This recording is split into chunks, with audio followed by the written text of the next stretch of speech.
সবাইকে মাহে রমজানের শুভেচ্ছা। রমজান আমাদের মাঝে প্রত্যেক বছর আসে আত্মশুদ্ধির উপলক্ষ নিয়ে।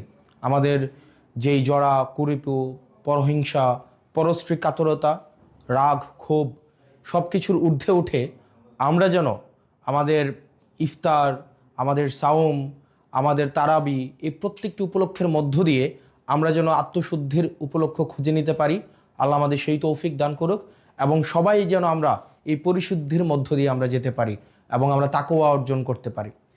এই রমজানে প্রত্যেক বছর দেখা যায় কিছু অসাধু ব্যবসায়ী সিন্ডিকেট প্রতি বছর এই রমজানের উপলক্ষে তারা দ্রব্যমূল্যকে পুঁজি করে, দ্রব্যমূল্যকে এক রকমের সিন্ডিকেট করে আমাদের সাধ্যের বাহিরে নিয়ে যায়। আমাদের জনগণের যেই সাধ্যমূল্যের বাহিরে এই আমাদের নিত্য প্রয়োজনীয় যে বিষয়গুলো রয়েছে, ছোলা, মুড়ি, তেল এবং নিত্য প্রয়োজনীয় যে বিষয়গুলো রয়েছে, তেল, গ্যাস, এই প্রত্যেকটি বিষয়কে দেখা যায় সিন্ডিকেট করে সাধারণ জনগণের সাধ্যের বাহিরে নিয়ে যায়। আমরা সরকারের কাছে আহ্বান থাকবে যেন এই সিন্ডিকেট, মাফিয়া, লুটেরা এবং চাঁদাবাজদের বিরুদ্ধে বিগত সময়ের মতো অন্তর্বর্তীকালীন সরকার গত বছর রোজায় যে ধরনের কঠোর ব্যবস্থা নিয়েছে এবং এই নিত্য প্রয়োজনীয় বিষয়গুলো যেভাবে মানুষের সাধ্যের মধ্যে ছিল, এই বছর যেন সাধ্যের মধ্যে থাকে সে বিষয়ে যথাযথ ব্যবস্থা নেবে।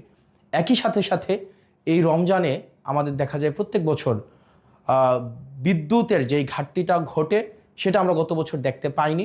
আমরা প্রত্যাশা থাকবে প্রত্যেকটা মুসলিম যেন এই রমজানে তার ইবাদত ভালোভাবে করতে পারে, নির্বিঘ্নে করতে পারে।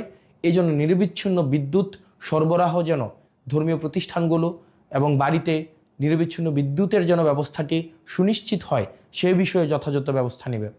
আপনারা দেশে এবং বিদেশে যারা আছেন, এই রমজান উপলক্ষে আমাদের মধ্যে যেই ধরনের নেতিবাচক বিষয়গুলো রয়েছে সেগুলো অতিক্রম করে বাংলাদেশের জন্য, প্রত্যেকটি মানুষের জন্য আমরা যেন ইতিবাচকতার বার্তা নিয়ে আসতে পারি। আল্লাহ আমাদের সেই তৌফিক দান করুক।